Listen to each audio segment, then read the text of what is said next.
Namaskar. Welcome back to my channel Niharika's blog. This is me Niharika. আপোনালোকক স্বাগতম জনাইছো মোৰ এটি নতুন ভিডিঅ'লৈ। আজি আমি গৈ আছো জয়পুৰ নকটি ভিলেজ, দুলিয়াজানৰ পৰা নামৰূপ যোৱা পথত। জয়পুৰ তিনিআলিৰ পৰা হোহাতে চাউলুং চুকাফা পৰ্যটন ক্ষেত্ৰলৈ আদৰণি জনোৱা গেটেৰে এই গাঁওখনলৈ যাব পাৰি।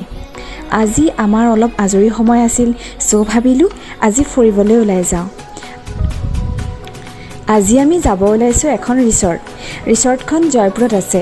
ৰিসৰ্টখনৰ নাম হৈছে ৰেইনফৰেষ্ট ইকো ৰিসৰ্ট। আমি এই ৰিসৰ্টখনলৈ প্ৰায়ে আহো যদিও আজি ভাবিলো ৰিসৰ্টখনৰ সৌন্দৰ্য আপোনালোকৰ লগতো শ্বেয়াৰ কৰোঁ। তেনেহলে বলক আপোনালোকেও চাই থাকক মোৰ লগে লগে মোৰ এই নতুন ভিডিঅ'টি।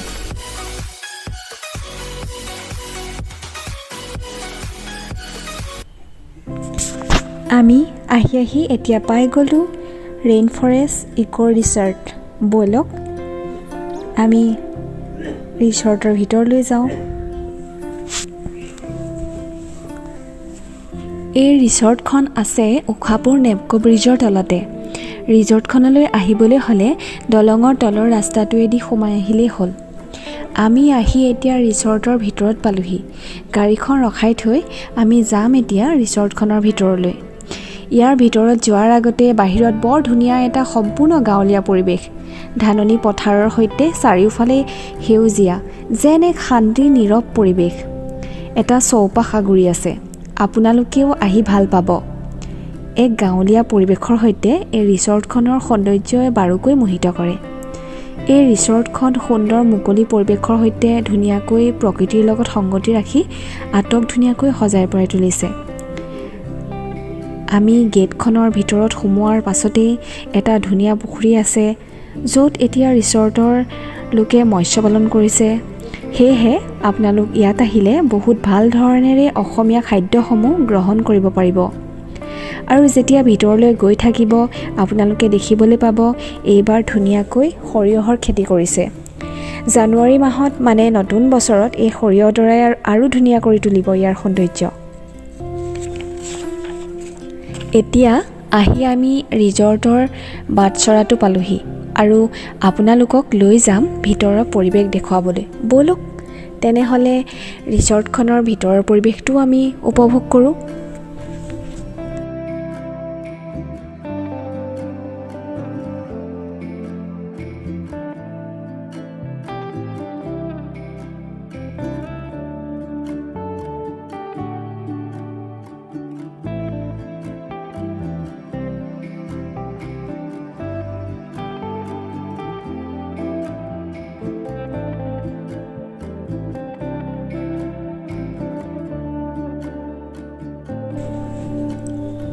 সৰুৰে পৰা ভ্ৰমণৰ প্ৰতি মোৰ বহু আকৰ্ষণ। সেয়েহে সদায় যেন কিবা নতুনত্বৰ সন্ধানে মোক হাত বাউলি মাতে। সঁচাই যেতিয়া এটি সুন্দৰ পৰিৱেশত যাওঁ এনেকুৱা লাগে যেন চিঞৰি কম, এই নীৰৱতা, এই শান্তি যেন মোক সদায়ৰ বাবে দিয়া। বুজাব নোৱাৰা সুন্দৰ পৰিৱেশ যেন মোৰ বাবে বহু আপোন। সঁচাই এই ৰিসৰ্টখনৰ গাতে লাগি থকা নদীখনে যেন কিবা ক'ব বিচাৰে। কি অপৰূপ দৃশ্য! সঁচাই কেতিয়াও পাহৰিব নোৱাৰা এই সৌন্দৰ্যই মনটো যেন ভৰাই তোলে।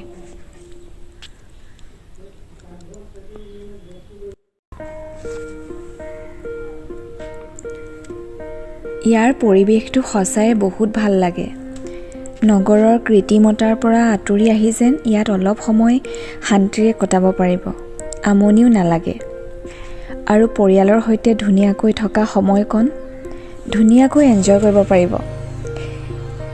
আৰু ইয়াত শিশুসকলৰ বাবেও খেলাৰ উপযোগীৰ বাবে মুকলি ঠাইৰ লগতে অলপ খেলা ধূলাৰ ব্যৱস্থাও কৰিছে।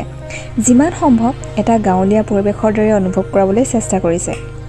আৰু যেতিয়া যাব তাত গৈ পোৱাৰ পাছত ভিতৰৰ পৰিৱেশটো ইমান মনোমোহা আৰু বহুত ধুনীয়াকৈ বতাহ বলি থাকে। কাষতে লাগি থকা নদীখনেও যেন নিৰিবিলিভাৱে বৈ থকা এই বতাহজাকক আশ্ৰয় দিয়ে। আহক আপোনালোকে ইয়াৰ গোটেই পৰিৱেশটো দেখাম। আজি মই ইয়াত কি খালোঁ তাৰ ভিডিঅ' কৰিব নহ'ল, সঁচা কথাত পাহৰিয়ে থাকিলোঁ। ইমান ভাল লগা পৰিৱেশ যে এনেই বহি থাকিয়ে ভাল লাগে, অকলে নীৰৱে। বহু দুখ ভাগৰ যেন পাহৰি যাম এনে পৰিৱেশত। আজি আপোনালোকৰ ইয়াৰ পৰিৱেশটোহে দেখাম আৰু বেলেগকৈ আমি কি খালোঁ, কি কৰিলোঁ সেইবোৰ ভিডিঅ' কৰিব থাকিয়ে গ'ল। বাৰু বাদ দিয়ক এইবিলাক, আপোনালোকে শেষ নোহোৱালৈকে ভিডিঅ'টো চাই থাকক।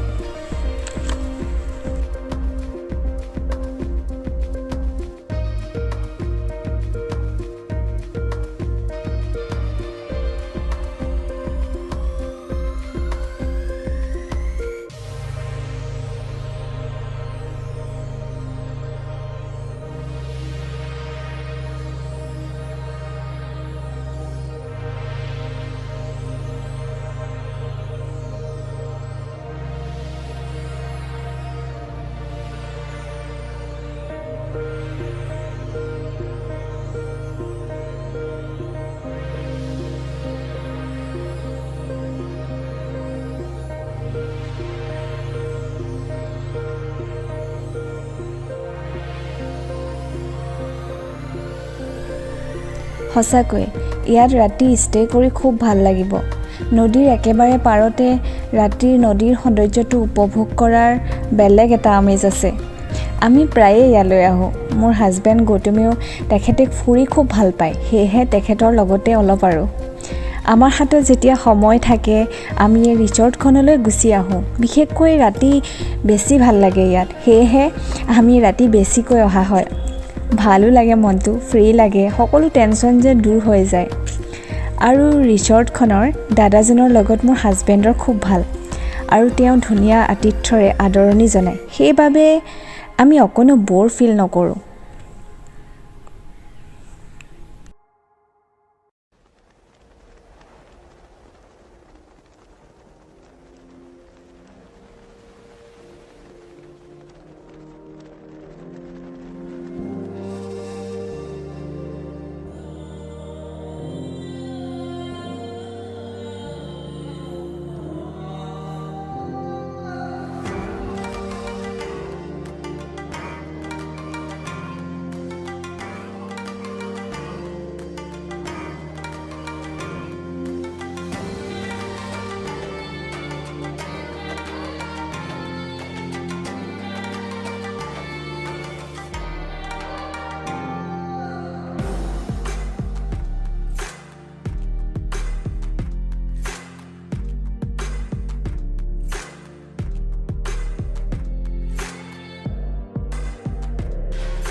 বিশেষকৈ দুয়োজন ককায়েক ভায়েকে যথেষ্ট বাধা ঘাট প্ৰতিঘাত অতিক্ৰম কৰি সজাই তুলিবলৈ সক্ষম হৈছে এই ৰিজৰ্টখন।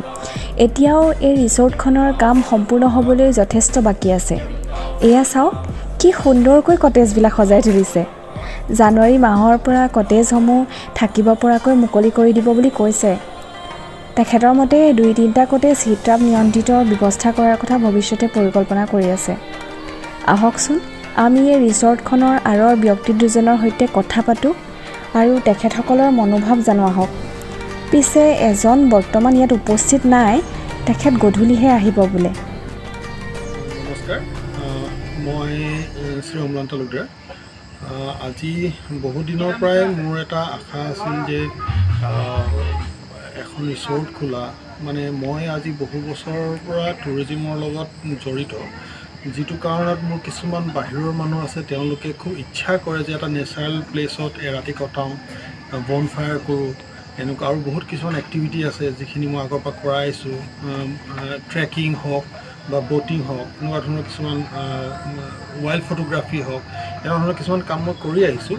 আৰু সেই কামবিলাকৰ কাৰণে একচুৱেলি মানুহবিলাকৰ লগত চিনাকি, আৰু তেওঁলোকেও বিচাৰে যে মোৰ ইয়ালৈ আহিম। আৰু মোৰ থ্ৰুৱেদি তেওঁলোকে ওচৰতে যিখন আমাৰ দিহিংপাটকাই নেশ্যনেল পাৰ্ক হ'ল এতিয়া, এই নেশ্যনেল পাৰ্কখনত কিছু তেওঁলোকে এক্টিভিটিৰ কাৰণে মানে আহিব বিচাৰে আৰু মোৰ লগত কৰিব বিচাৰে। সেইকাৰণে মই আচলতে ইণ্টাৰেষ্টেড হৈ এই ৰিজৰ্টখন ডেভেলপ কৰিছোঁ।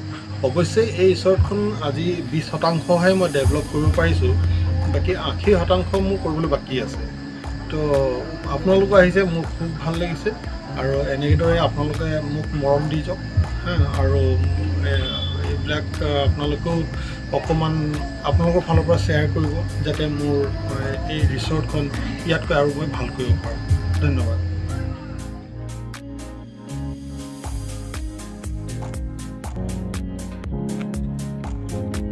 তেখেতলৈ ধন্যবাদ থাকিল। তেখেতৰ পৰিকল্পনাবোৰ সম্পূৰ্ণ হৈ ৰওক।